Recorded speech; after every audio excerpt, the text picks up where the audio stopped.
I'd like to teach him a good lesson. But that's not why we're here. Bah! Well, why are you here then? The young lord should have been back long since then, shouldn't he? He should. But he's not. Chamberlain says we ain't gonna waste bread on you for nothing. We've got a job for you. What about me? I want to talk to the captain right now. You're getting the gallows for poaching. What? But you can't hang a nobleman. Jesus, wait! Hear that? That bell's tolling for you, mate. I'm a nobleman! Do you hear me? I'm a noble!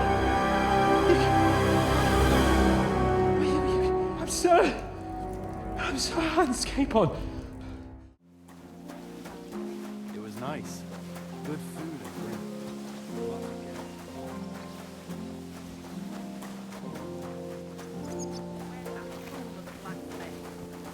Christ is forever by their side. Guard? Must you interrupt me at my prayers?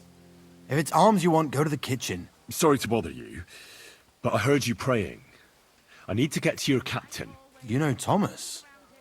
Where from? Well, that's a really long story, but I heard what happened to him, and I need to talk to him. Talk? What do you expect to hear from him? But it's all the same. Thomas is lying in a fever upstairs in the Maiden. It don't look good for him. Them bastards cut him up good. Poor fella. And if that wasn't enough, they stole his rosary too. Barbarians. What exactly is wrong with Thomas? He was badly wounded in a fight.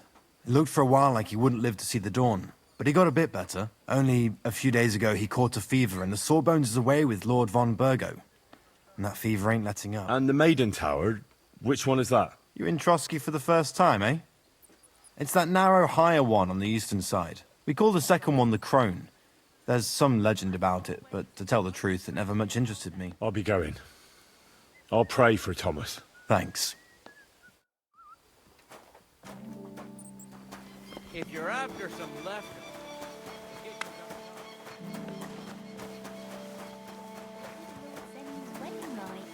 It was nice.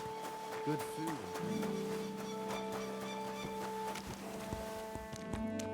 What did you do before? You're a bit inquisitive, ain't you? Well, I get the feeling you're actually proud of it. Let's just say I haven't always made an honest living. Is that enough for you? Not quite. I'd also like to know if you still got any tools. I might be able to find something, but I'll tell you, it won't come cheap. Isn't there maybe something I could do for you in exchange? Well, since you're offering, I lost something playing dice and I'd like to have it back. A very nice turquoise rosary. Who did you lose it to? Father Nicodemus. That priest rolls dice like the devil himself was guiding his hand. Don't worry. I'll get it for you. But with no trouble, all right? Naturally. Excuse me. It was nice. Good food and drink. Lots of guests.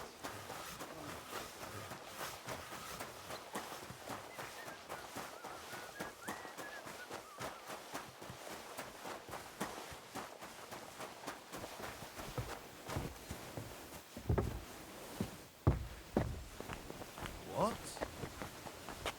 It seems like you'd be glad to have someone to play with. Alea jactan honest, my friend. The die has not been cast, and that grieves me. No one wants to play with me, so I'll be quite glad if you join me. And for what shall we play? You don't look too well off. I heard you have a certain turquoise rosary. Aye, it belonged to Kabat, although belonged is a strong word. How do you mean? Kabat is known for having some peculiar things in his property, if you grasp my meaning. Hang on. You're saying you don't mind holding on to a stolen item? And who should I give it back to? I doubt Kabat will tell me who he took it from. Besides, you've got to admit a rosary belongs in the hands of a servant of the Lord. It's safe with me. Once its owner turns up, I'll gladly give it back to him. Or lose it in a game of dice? I wouldn't say it's very safe in your hands. I'm a priest, not a saint. So what of it? Sorry, but I'm not going to play for someone else's property. Suit yourself, friend. Never mind then. I'll be going. May the Lord bless your steps, friend.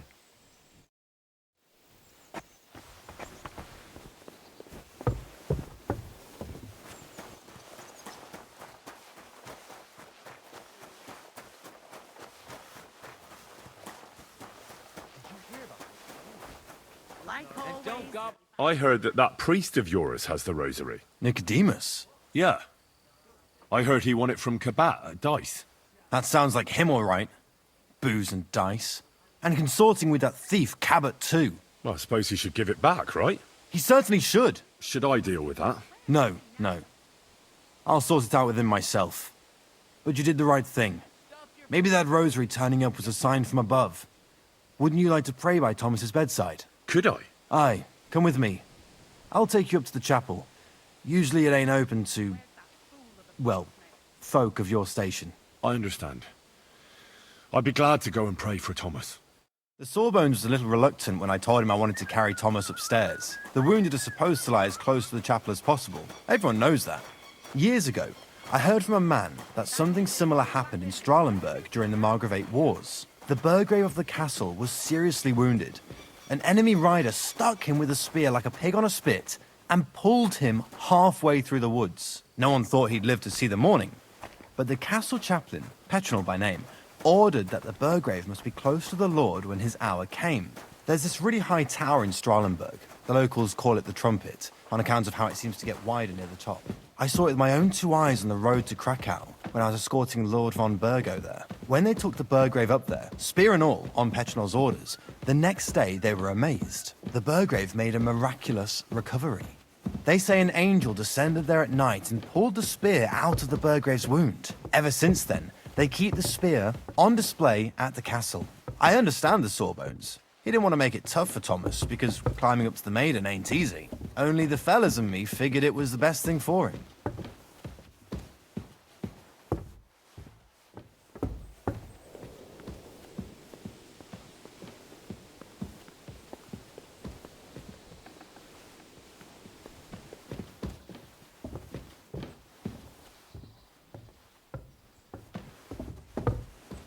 On the right, Yannick.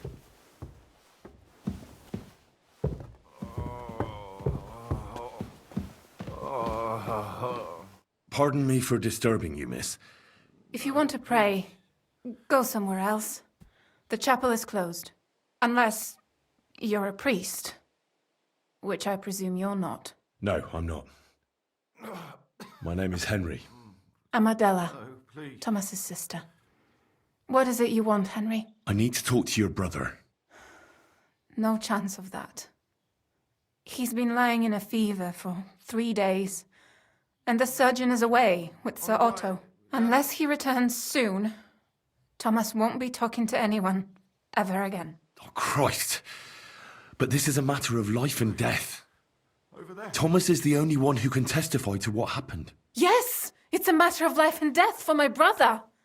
I want him to rest. Besides which, he's delirious and can't tell you anything. What actually happened to him?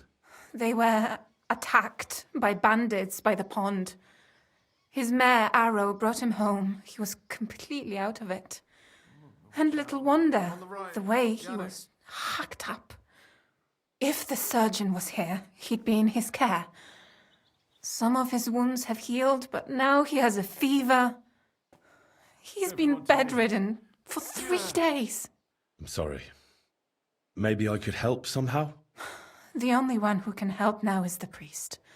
And I don't want to sound gloomy, but all he can do is pray too. Everyone to me. Just the same as me. Where's the physician? He's with Lord von Berghoff. When Thomas started to get feverish, he left some concoction for him. He was only meant to be gone for a while. But it seems they got stuck somewhere. I don't know. Anyway, the concoction ran out, and we don't have any other physician here. I actually know a bit about medicine. Really? On the right, Yannick. You don't really look the part. All you have to do is tell me what's in it. If I knew that, I'd have brewed it myself. Not even our surgeon knows. He does everything according to his books. He uses some medical manuscript, whether he's treating people or livestock. And where is this book? How should I know? Probably in his chambers, in the Crone. I'll have a look there then. But no one is allowed there. I'll figure it out somehow. Why do you want to help us? Well, unless Thomas recovers and testifies that me and my friend are messengers from Ratai, then my friend will be executed. You mean that poacher who's to be hanged? He's a noble. Sir Hans Capon of Perkstein. The whole thing is one big misunderstanding. And only Thomas can sort it out. I'm a bit bewildered by all this. But all right. The main thing is, I want Thomas to live too. Yes, you're right. I'll get going then. I don't have much time, and neither does Thomas. Go. And thank you.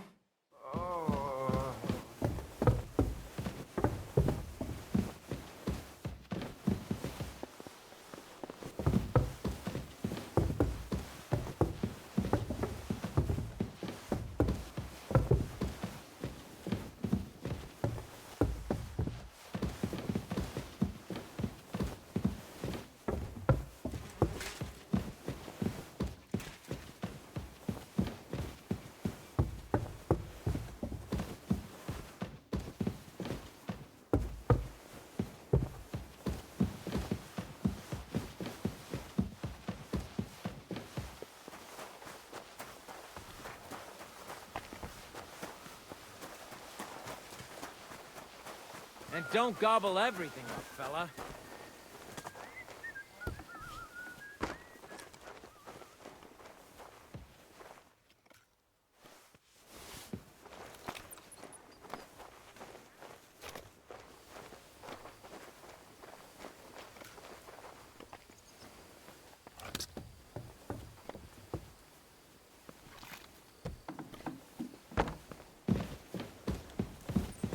Bloody.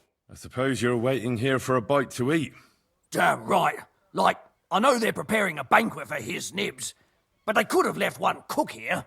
Or at least a bit of gruel, for Christ's sake. I can see if I've got anything to eat on me. Hey, I need some decent grub, not some mouldy bread. You might be surprised. Thanks. Well, at least I won't starve. You're welcome. Enjoy it.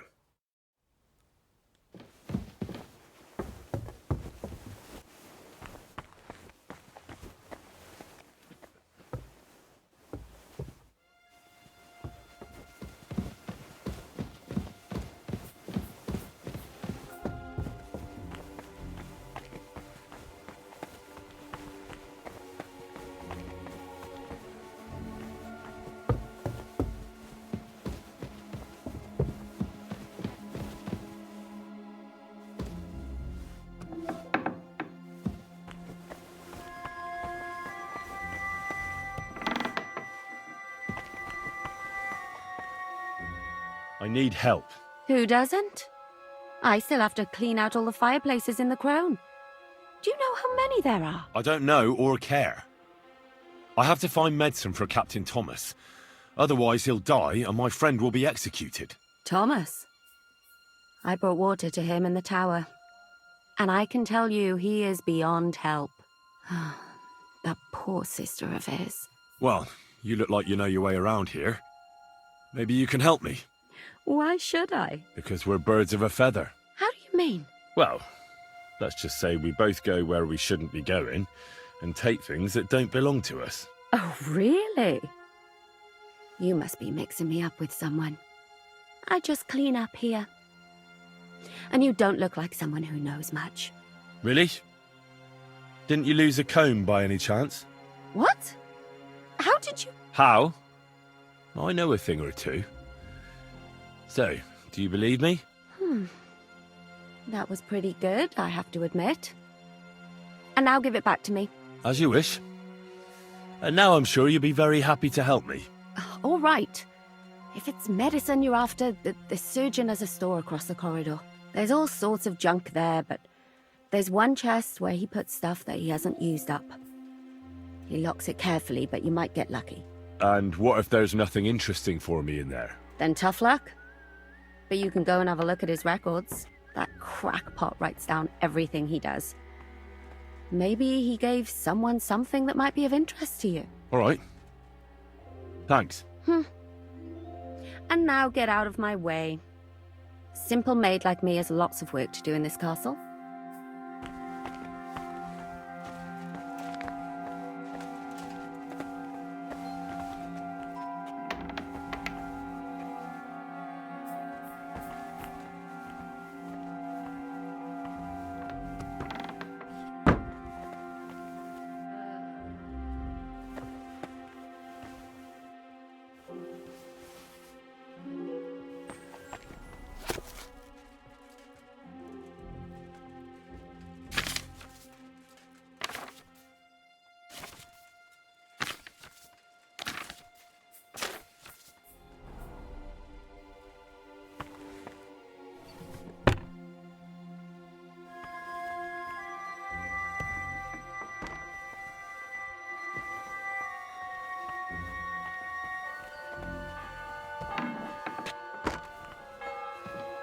The bell's ringing for Hans the 5th time.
Maybe I overboiled it a bit.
It's a bow to you, for God's sake.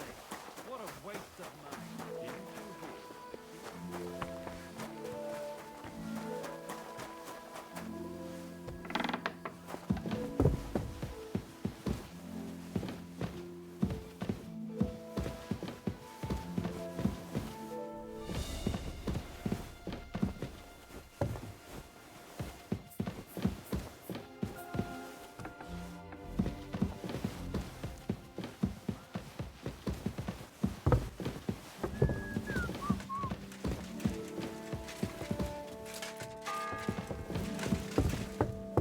The 7th bell.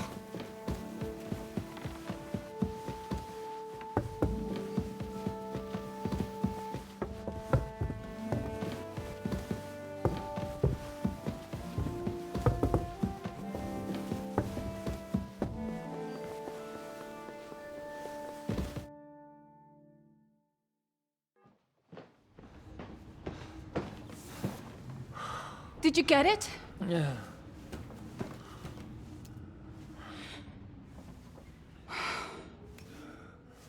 It will have to be diluted.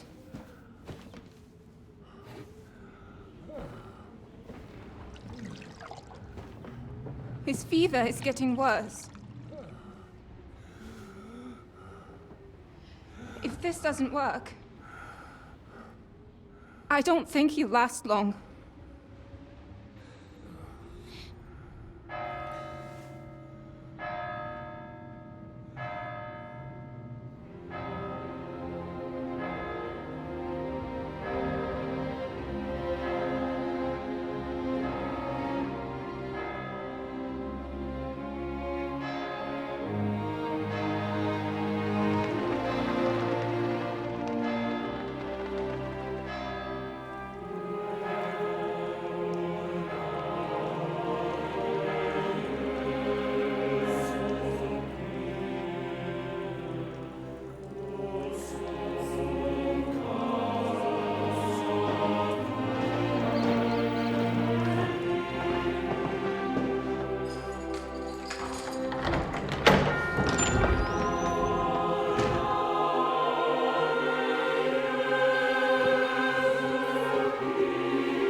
These days we have all sorts of vagabonds, drifters, outlaws and bandits roaming the country.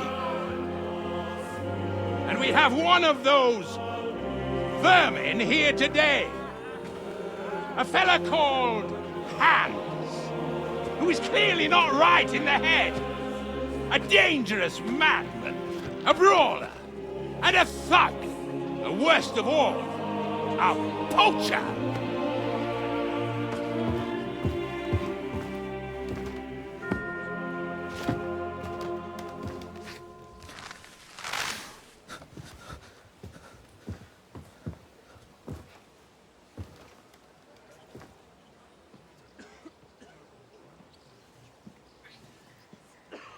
And so, for the damages he caused to our dear Lord Otto von Berghoff, he is sentenced to be hanged by the neck until dead! Stop! You can't execute this man. He's a noble. Captain Thomas here will testify that we're messengers from Ratoi. What is this nonsense, for Christ's sake? It's true. I am Sir Hans Capon of Perkstein. Deal with it, for God's sake! But, sir, the captain! Captain Thomas has a fever. He's clearly delirious. Seize them immediately. You can't do this! I am a nobleman, do you hear? A noble! Get your hands off me! You can't do this!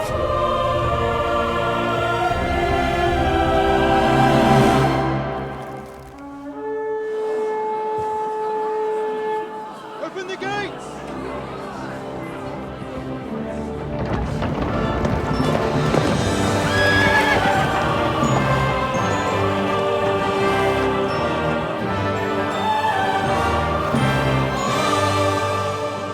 My lord. What the hell is going on? It was just a... It's a hanging. You can't hang him. He's a noble. That's for me to judge. Take him down! And for Christ's sake, help me off this horse!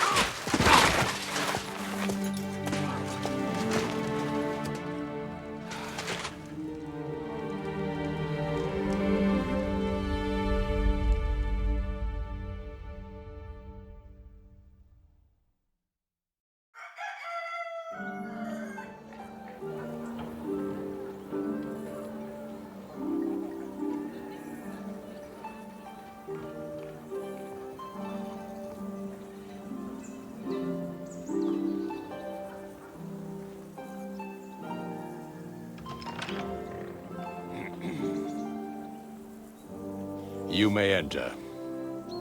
His lordship is expecting you.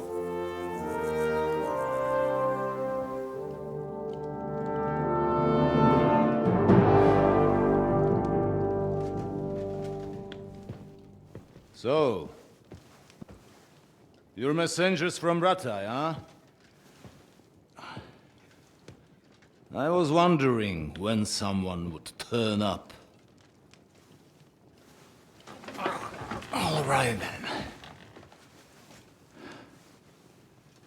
Let's hear it.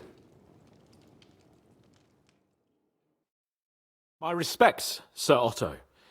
I am Sir Hans Capon of Perkstein, and this is Henry of Skalitz, my escort. Welcome to Trotsky, gentlemen. I'd greet you standing up as befits, but I'm glad I can even sit at the moment. I heard you were ambushed by outlaws. You heard right. Those bastards did a job on me. And I got out luckier than most. Almost all the others were killed, including my page and my surgeon. So there is no one here to heal me, and I will have to inform poor Albert's father that his son died in my service. I hope your health will soon be restored, sir. We shall see.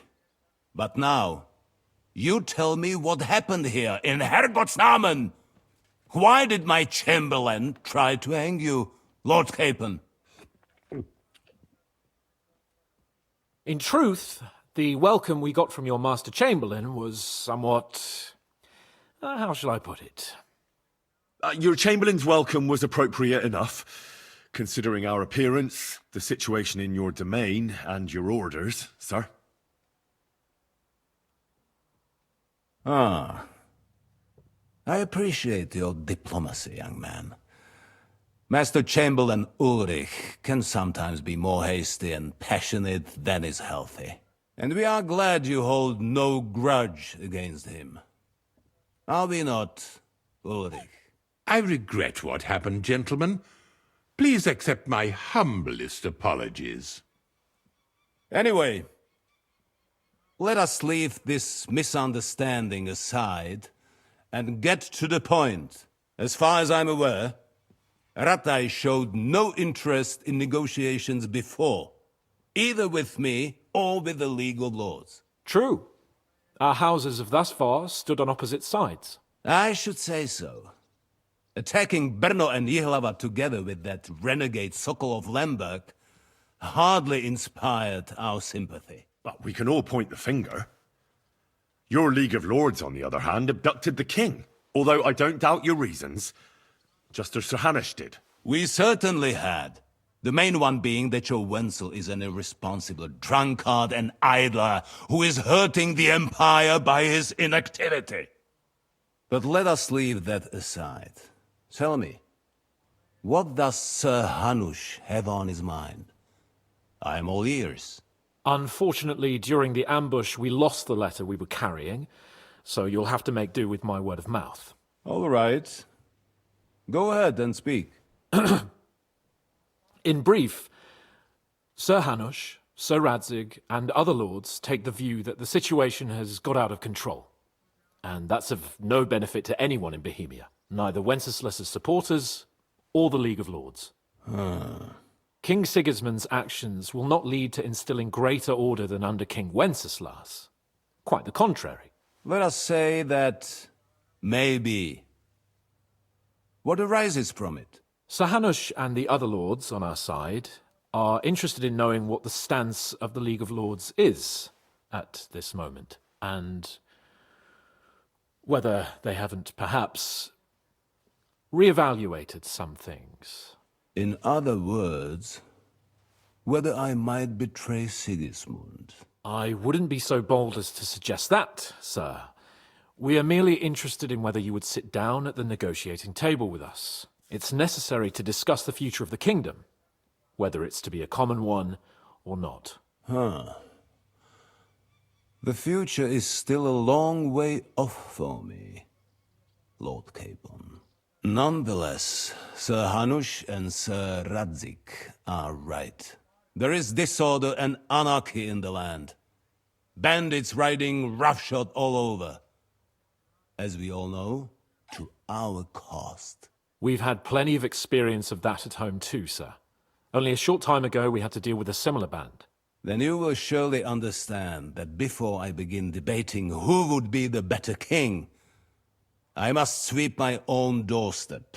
Only I'm damned if I know how to do that, since those bastards have wiped out half of my garrison, including my captain. If I may be so bold, sir, you're not the only one. We also have a score to settle with them, so Henry and I will gladly help you. Is that so? Now that is what I call the words of a knight, Sir Hans. Right now, we've got a common enemy, so we have common interests, too. So then, sir, may we be of assistance to you? Indeed you may. Perhaps in the end we may really find some common ground. I need to muster sufficient reserves to deal with those outlaws once and for all. I'm summoning my vassals here to Trotsky. And since I don't have many men left to send as messengers, I will gladly accept your help. Just say the word, sir. Where should we go? You'll go to Nebakov, a small castle, or rather a fortress among the cliffs. The yeoman there, Jaromir Nebak, is an old hardhat and may not be very willing to fulfill his obligations. It would be useful if an eloquent noble like yourself visited him to explain him clearly why I need his whole garrison. Who is this Lord Nebak? The lord of a smaller house with not much in the way of estates, just a fortress and lands, but he also owns a mill that provides a significant part of his income. His children are grown up. His daughter married well, thanks to Sir Otto. His son is away from the domain, dealing with duties. Sir Otto helped him to acquire an official position. In short, the House of Nebak is more than beholden to Sir Otto for his magnanimous help and support. Thank you, Ulrich. Nevertheless, I suspect Jaromir will not be keen to charge into battle. But that is of little consequence. He has a few good men who will be useful. That will do us. If he delivers, I will regard his obligation as fulfilled. What should we do if he's unwilling to heed what we say? His house has always been loyal to mine. And it has always been more than worth their while. So tell him that I would like it to remain so. I do not expect any great obstacles, but it would be wise to show Sir Jaromir respect by sending him someone of status. He will take his time over being persuaded, and then concur, as he always has done. I'll get to him somehow, sir. I expect nothing less from you. Is the route safe? As I said, the fortress is in the wilderness amongst the cliffs. There are many places where outlaws may be hiding, so watch out. Don't worry, sir. I have Henry here by my side for such situations. We'll take care of it, sir. Count on us. All right. We'll head out as soon as possible. Let's not delay our diplomatic mission unnecessarily. Very well. I think that is all for now. The Chamberlain will show you where you can put your heads down, and he will supply you with horses. And once we have resolved this little digression, we shall talk about your own mission. Thank you, sir. May I ask something, Sir Otto? Oh. Ask away, young man. When you were ambushed, did you see those bandits? Would you recognize any of them? Henry, don't start with that again. Why do you ask? The thing is, when we were ambushed, I believe I saw among them one of the men we ran up against at home. Oh. What did he look like? Do you know his name? He's called Istvan Toth, a Hungarian noble. He wears black armor, a stocky fella, around 40. I've already told you that's nonsense. How would he be here? You only saw him from a distance, from behind. You're imagining it. And why does this Toth interest you, young man? He was the leader of a band that made trouble for us in Sasau. And he has something that belongs to me. Ah. Interesting. Interesting. But I must disappoint you. I saw no one of that description. Thank you, sir. And sorry. I had to ask. I understand. And now I shall entrust you to the care of Ulrich here. And I shall look forward to the good tidings you bring me from Nebakov. Go with God, gentlemen. Thank you for everything, sir. The Lord be with you. There will be time enough yet for social niceties. Now there are more practical matters to deal with. Sir Otto has generously agreed to accommodate Lord Capon in one of his chambers. And you, Henry, shall also be accommodated, as befits your station. There, your equipment shall also be returned to you, and you'll find your horse in the stable. Nevertheless, his lordship takes the view that, as a noble's escort, you should have a befitting mount, and therefore he has kindly decided that you may take one of our horses, if you so wish.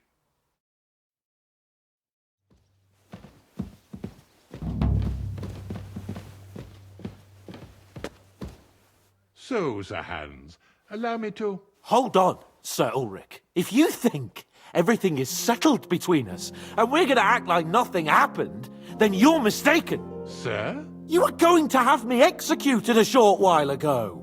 I expect a proper apology. Then please accept my apology once more, sir.